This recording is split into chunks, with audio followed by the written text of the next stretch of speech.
Alright guys, so in this video I'm going to show you how to download and install this application that is called WinRAR. It is being used for compressing and decompressing, packing and unpacking certain files on your computer for them to take less space on your computer so they can be sent in easier and faster ways, for example, or just being stored on your computer in a compressed way.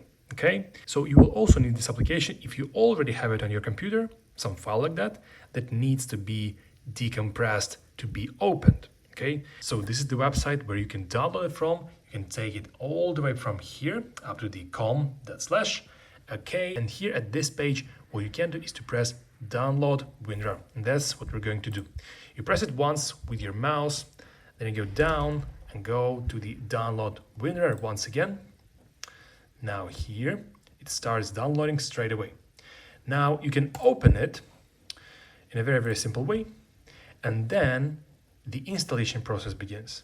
And it's very simple, because once you choose the place where you want to install it to, which is here, you just press install. And after you're going to press this button, the installation process is going to be finished in less than 1 minute, and you can begin using WinRAR.